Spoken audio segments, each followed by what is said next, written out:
மழை தேடி நனைவோம் வா. அத்தியாயம் 5. சாருநேத்ரா ஒரு புறம் குழம்பி இருக்க அவளை மேலும் சிந்திக்க இயலாதவாறு ராகினி இடைமறித்தாள். இங்கே பாருங்க, உங்கள் வீட்டு பொண்ணை உங்களை விட நாங்கள் நல்லாவே பார்த்துப்போம். தேவையில்லாமல் என் அண்ணனை பற்றி பேசுகிற வேலை வச்சுக்காதீங்க. விரல் நீட்டி விமலாவிடம் எச்சரித்தாள். இதென்ன வம்பா இருக்கு? கல்யாணம் வர மாப்பிள்ளை முகத்தை கூட காட்ட மாட்டிங்களாம். கேட்டால் வெளியூர் போயிருக்காருன்னு சொல்லுவீங்களாம். இதில் வரதட்சணை வேணாம்னு வேற சொல்லியிருக்கீங்க. எந்த நம்பிக்கையில் உங்கள் பையனுக்கு எங்கள் பொண்ணை கல்யாணம் பண்ணி கொடுக்கறது? குடும்பத்தில் மூத்த மருமகளாக நான் இதெல்லாம் பார்க்கணும்ல. அப்புறம் எந்த பிரச்சனைனாலும் என் தலையில் தான் விடியும் என்று நொடித்து கொண்டாள் விமலா. சாருவிற்கு தான் சங்கடமாக இருந்தது. அண்ணி, கொஞ்சம் சும்மா இருங்க. அவள் சமாளிக்கும் முன் ராகினி கோபத்தின் உச்சியில் இருந்தாள். அந்நேரம் சீதாவும் மகாலட்சுமியும் உள்ளே வந்துவிட, சீதா, ராகி கிளம்பலாமா என கேட்டுவிட்டு மகாலட்சுமிபுரம் திரும்பி, அப்போ இப்போ இருந்தே கல்யாண வேலையை ஆரம்பிச்சிடலாம் அண்ணி. ஊருக்கு வர்றப்ப உங்கள் பொண்ணை மட்டும் பார்த்துட்டு போகாமல் வீட்டுக்கும் வந்துட்டு போகணும் என்ற அழைப்பையும் கொடுத்தவர், வரேம்மா என சாருவிடம் விடைபெற்று கிளம்பிட ராகினி வீட்டை விட்டு வெளியில் வந்து காச் மூச் என கத்தினாள்.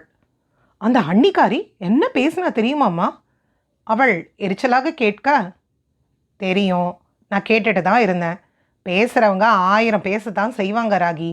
எனக்கு சாருவையும் அண்ணியையும் பிடிச்சிருக்கு. அதனால் அவள் பேசினதை பெருசாக எடுக்கல என்னும் போதே ஆருஷ் அவர்கள் முன் காரை நிறுத்தியிருந்தான். அவன் தாய் தந்தையான சத்தியமூர்த்தி மற்றும் சரோஜாவும் உடன் வந்திருக்க அவர்களுக்கும் விமலா பேசியது சங்கடத்தை தான் கொடுத்தது. இருப்பினும் சீதா உறுதியாக இருந்ததில் அவர்களும் அமைதி காத்தனர். ராகினிதான் கடுப்புடன் காரில் அமர்ந்து கதவை படாரென அடைத்ததில், பழைய மாடல் காரு ராகி சேமியா, உடைச்சிடாத என்று ஆருஷ் கேலி செய்ய அவனை முறைத்து வைத்தாள். ஏச்சு பேச்சுக்கள் ஒரு புறம் இருந்தாலும் இரு பெரியவர்களும் மும்முரமாக திருமண வேலைகளை செய்தனர். சாரு மீண்டும் சென்னைக்கு திரும்பி வேலையை தொடர மணப்பெண்ணிற்கு உண்டான படபடப்பும் வெட்கமும் பூரிப்பும் சிறிதும் இல்லாது எப்போதும் போலவே இருந்தாள். அதுவே அவளுக்கு மனக்கவலையையும் கொடுத்தது. ஒருவேளை திருமண தேதி குறித்த பின்னாவது பிருத்வி அவளிடம் 2 வார்த்தை பேசியிருந்தால் சற்று மனம் சமன்பட்டு இருக்குமோ என்ற எண்ணம் தோன்றினாலும், எப்படியும் எரிஞ்சுதான் விழுவான், அப்புறம் அவன் பேசினா என்ன பேசலனா என்ன என சலிக்கவும் செய்தாள். வருங்காலம் கண்முன்னே பயமுறுத்த இடையில் ஒரு முறை ஃபோனிலேயே ராகினியிடம் அன்று விமலா பேசியதற்கு மன்னிப்பும் கேட்டிருந்தாள் சாரு. அதிலேயே ராகினிக்கு கோபம் பறந்திருக்க இருவரும் நல்ல தோழிகளாகவே இருந்தனர்.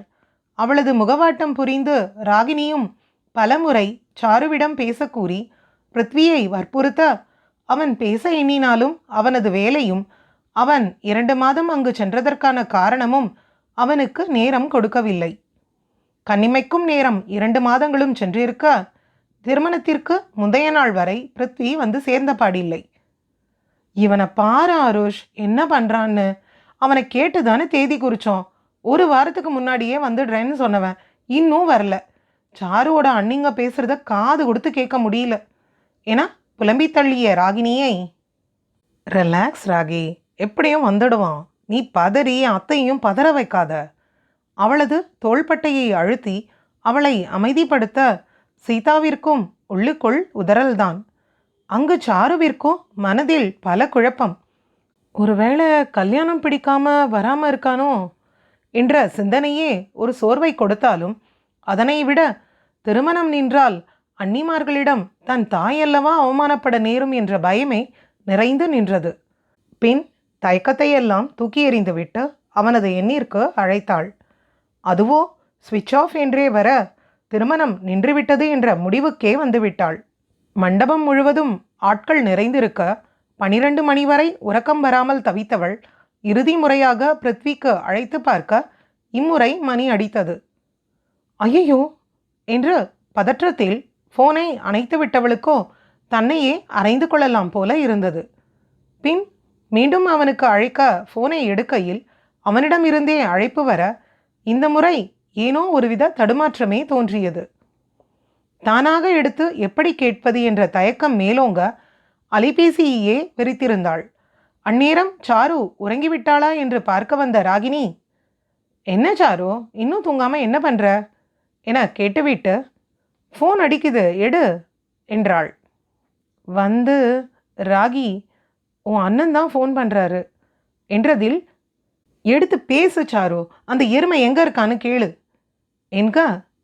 இல்லை ராகி, நீயே பேச என்று ஃபோனை அவளிடம் நீட்டினாள். அலைபேசி அடித்து ஓய்ந்துவிடும் நிலையில் இருந்ததில் உடனே ராகினி ஃபோனை எடுத்திட, எதிர்முனையில் சாரு என்ற பிருத்வியின் குரலை கேட்டு சரமாரியாக திட்டினாள். மனசில் என்ன நினச்சிட்டு இருக்க பிருத்வி? காலையில் உனக்கு கல்யாணம் ஞாபகம் இருக்கா இல்லையா என சாட, ஏய் கத்தி தொலையாத, இன்னும் 2 மணி நேரத்தில் வந்துடுவேன் என்றவன் சொன்னது போன்றே 2 மணி நேரத்தில் மண்டபத்தை அடைந்திருந்தான். உள்ளே நுழையும் முன்பே ஆருஷும் ராகினியும் அவனை வழிமறித்து தீயாய் முறைத்து வைக்க அவர்களை கண்ணில் புன்னகை மின்ன பார்த்தவன், பொது மாப்பிள்ளைய ஆரத்தி எடுத்து வரவேற்பீங்கன்னு பார்த்தா இப்படி மண்ணு மாதிரி நிற்கிறீங்க என கேட்டபடி உள்ளே செல்ல சீதா அவனை கண்டதும் தான் நிம்மதியானார். ஏண்டா இப்படி கடைசி நிமிஷம் வரைக்கும் டென்ஷன் பண்ணுற? முந்தின நாள் நலுங்கு வைக்க கூட வர முடியாதா உன்னால? சரி போய் ரெஃப்ரெஷ் ஆகிட்டு வா, நலுங்கு வைக்க, மீதியை அப்புறம் பேசிக்கிறேன் என கடுப்படிக்க அவனோ, என்ன இந்த நேரத்துலையா? நான் கொஞ்ச நேரமாச்சும் தூங்கணும்மா என்றான் முகத்தை பாவமாக வைத்தபடி. எங்களை தூங்க விடாமல் பண்ணிட்ட, நீ தூங்க போறியா? 6 to 6:30 முகூர்த்தம், இப்போ தூங்கினா நீ எந்திரிக்க மாட்ட என்று பரபரத்தவர் பெண் வீட்டு ஆட்களையும் அழைக்க, பிருத்வியின் வரவை அறிந்ததும் தான் மகாலட்சுமிக்கு உயிர் வந்தது. இரவு முழுதும் அவனை உறங்க விடாமல் இம்சை செய்த உறவினர் கூட்டத்தை நொந்து பார்த்திருந்தான் பிருத்வி. மச்சான், காலையில் தூக்க கலகத்தில் வேற பொண்ணுக்கு மாற்றி தாலி கட்டிடாத என ஆருஷ் எச்சரிக்கா, உன் கல்யாணத்துலேயும் நான் தூங்க விடாமல் டார்ச்சர் பண்ணுறேன்டா என்றான் போலி முறைப்புடன். நான் என்ன உன்ன மாதிரியா? கல்யாணத்துக்கு 1 வாரத்துக்கு முன்னாடியே மண்டபத்துக்கு வந்து பாய் விரித்து படுத்துடுவேன் என மேலே பார்த்து ஃபீல் செய்ய, உன்னை விட்டா தானே என்று வாய்க்குள் முணுமுணுத்து கொண்ட பிருத்வி, சரி சாரு ரூம் எங்கே இருக்கு என கேட்டு கண்களால் துழாவினான். அவனை ஒரு மாதிரி பார்த்த ஆருஷ், இந்த நேரத்தில் எதுக்குடா என்று கேட்க, அதற்கு பதில் கூறாமல், பொண்ணு ரூம் அந்த சைடு இருக்கு போல என சொல்லிக்கொண்டே விறுவிறுவென அங்கு சென்றதில் ஆருஷ் பதறியபடி அவன் பின்னே சென்றான். சாருவின் அறைக்கதவை பிருத்வி தட்டிட, மச்சான், இந்த நேரத்தில் இங்கே நம்மளை யாராவது பார்த்தா தப்பாக நினைப்பாங்கடா, சும்மாவே அந்த பொண்ணோட அண்ணிங்கெல்லாம் பிரச்சனை இழுத்துக்கிட்டு இருக்காங்க. ஆருஷ் அவனை அங்கிருந்து அப்புறப்படுத்த முயல, அவனோ அதனை காதில் வாங்காமல் கதவை லேசாக தள்ள அது உடனே திறந்து கொண்டது. டேபிள் ஃபேன் காற்றை முகத்திற்கு நேராக வைத்து ஆழ்ந்த உறக்கத்தில் இருந்தாள் சாரு நேத்ரா.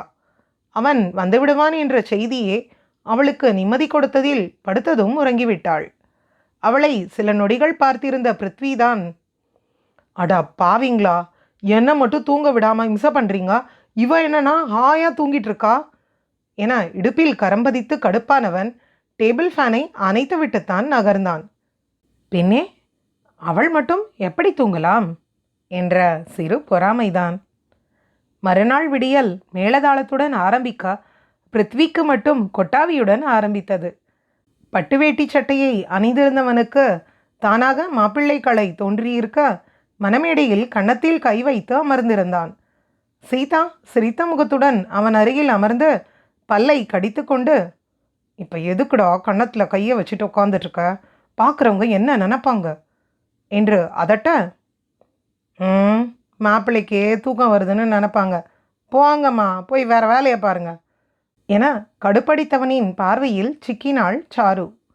மணப்பெண் அலங்காரத்தில் சிவப்பு நிற பட்டுப்புடவை உடுத்தி குனிந்த தலை நிமிராமல் மெல்ல எட்டு வைத்து அவன் அருகில் அமர்ந்தாள். மறந்தும் அவனை நிமிர்ந்து பார்க்கவில்லை. ஆனால் அவன் கண்கள் அவளையே சுற்ற மந்திரங்கள் ஓதி மாங்கல்யத்தை கையில் எடுக்கும் வரையிலும் அவள் நிமிரவில்லை. தாலியை ஐயரிடமிருந்து பெற்றுக்கொண்டவன் சரியாக அவள் கழுத்தில் ஏற்றும் வேளையில் அவளது காதோரம் குனிந்து, திருடனை என் பென்ட்ரைவை எப்போ தருவ என கிசுகிசுத்தான்.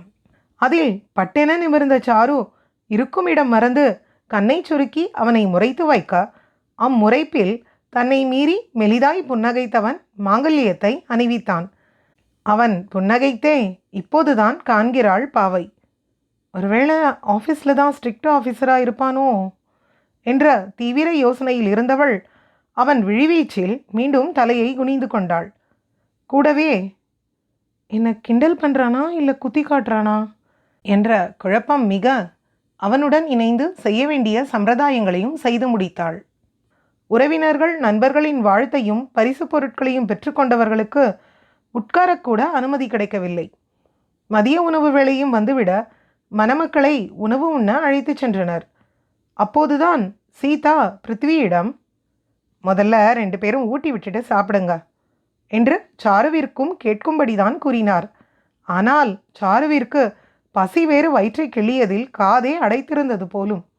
அதில் சாப்பாட்டை வைத்ததும் யாரையும் கண்டு கொள்ளாமல் சாப்பிட தொடங்கிவிட்டாள். சீதா ஏதோ கூற வரும்போதே அவரை தடுத்த பிருத்வி, விடுங்கம்மா, நான் தான் சொன்னேன்ல, ஒரு வேலையும் உருப்படியாக பார்க்க மாட்டா என சிரித்து வைத்தவனை போலியாய் முறைத்தவர், பாவம்டா பசி போல என பரிந்து கொண்டு வந்தார். நீயாவது இனிப்பு ஊட்டிவிடு எனும்போதே மகாலட்சுமி அடிக்குரலில் சாருவை கடிந்தார். சாரு, விறு நீயா ஏதாவது பண்ணாத, சம்பிரதாயம்லாம் இருக்குல்ல என்று அதட்ட, சாப்பிட்றதுல என்ன சம்பிரதாயம் என்ற குழப்பத்தில் அவள்தான் விழித்து வைத்தாள். அவள் விழித்ததில் புன்னகையை இன்னும் பெரிதாக்கியவன் அவள் அப்போதுதான் திரும்பி பார்க்க, அவனோ உதட்டை மடித்து சிரிப்பை அடக்கி கொண்டிருந்ததில் அதன் பிறகே விவரம் அறிந்து அசடு வழிந்தாள்.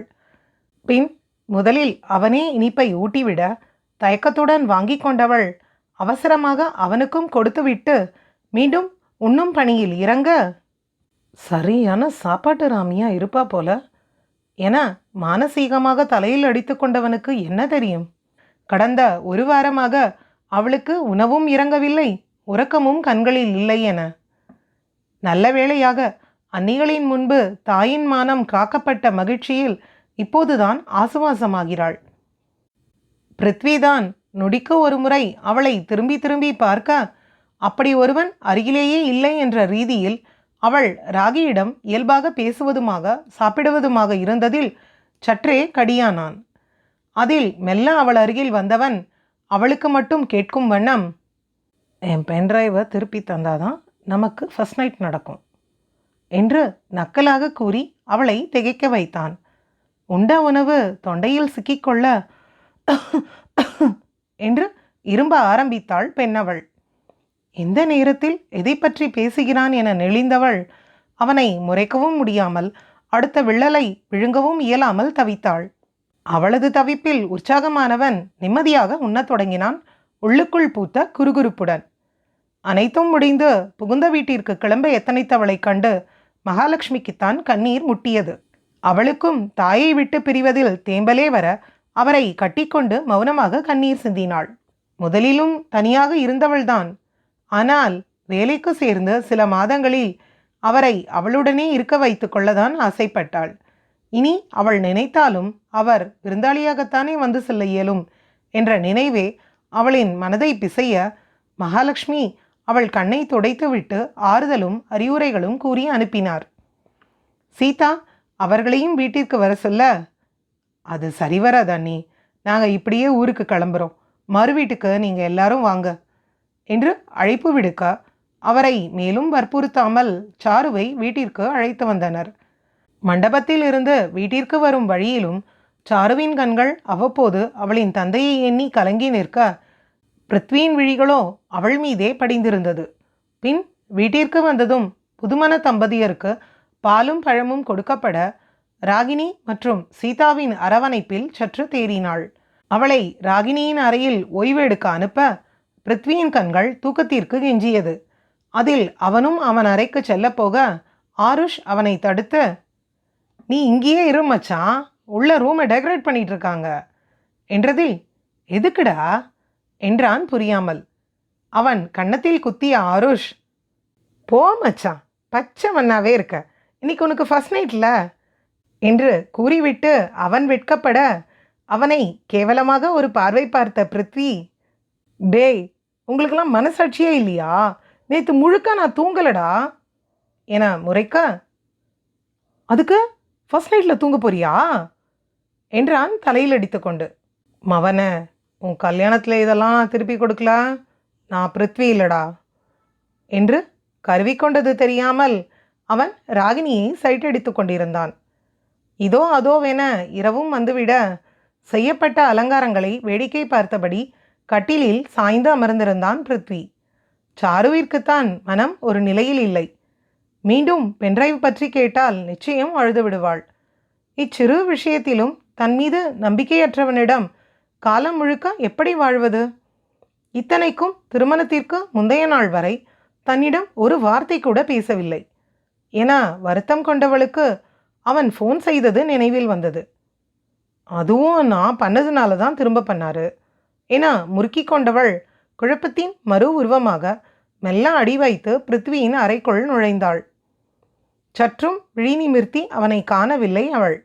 அவனை பாராமலே கையில் இருந்த பால் டம்ளரை அவனிடம் நீட்ட அவனோ, என்ன இது என கேட்டான் திமிராக. பால். ஒற்றை வார்த்தையில் பதிலளித்தவளிடம், அப்புறம் நான் என்ன மோரு நான் சொன்னேன், என் பென்ட்ரைவ் எங்கடி என அவளை நிமிர வைக்கும் முயற்சியில் அவன் இறங்க அத்துடன் அவளுக்கு விழிகள் கலங்கிவிட்டது.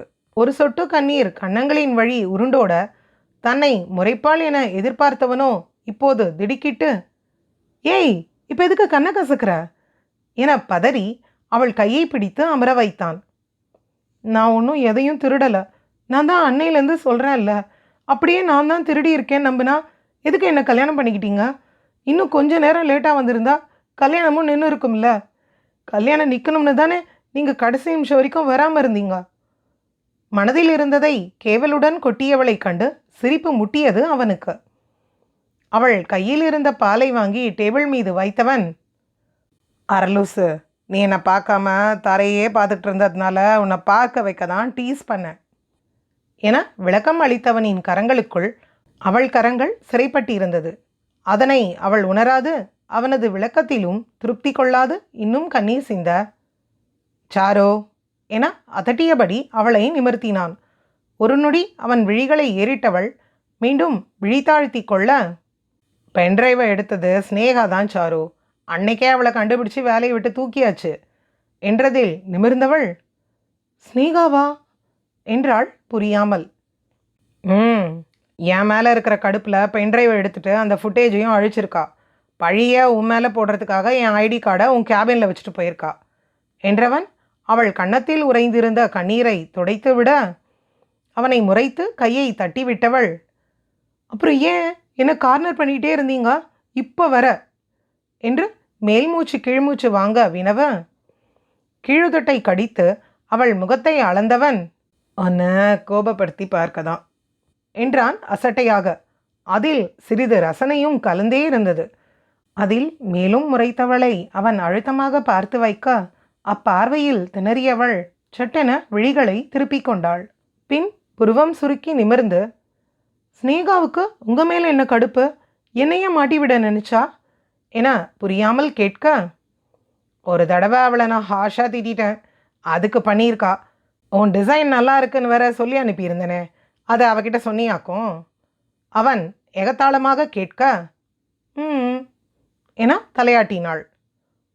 லூசு, என்னமோ நான் என்னமோ பார்ஷியாலிட்டி பார்த்து உன்னை புகழ்றதா நினச்சி பழியை உன் மேலே போட பார்த்தா, இதில் சிசிடிவி ஃபுட்டேஜும் உனக்கு எதிராக தான் இருந்துச்சு. உன்னை உடனே வேலையை விட்டு தூக்க சொல்லி ஆர்டர் வந்தாச்சு. அப்புறம் நான் தான் கொஞ்சம் டைம் வாங்கி உண்மையை கண்டுபிடிச்சு ஸ்னேகாவை ஃபயர் பண்ணி என்று கூறி முடித்தவனை இதழ்களை கடித்தபடி பார்த்தாள். மனதில் இருந்த ஒரு பாரம் அகன்றது போன்ற உணர்வு எழ, என்கிட்ட இதை சொல்லியிருக்கலாம்ல என கேட்டாள் தலையை ஆட்டி. நீ என்கிட்ட பென்ட்ரைவ் கிடச்சிச்சான்னு கேட்டியா? கேட்டால் தானே சொல்ல முடியும். புருவம் உயர்த்தி அவன் கூற முதலில் முறைத்தவள் பின் மெல்ல புன்னகைத்தாள்.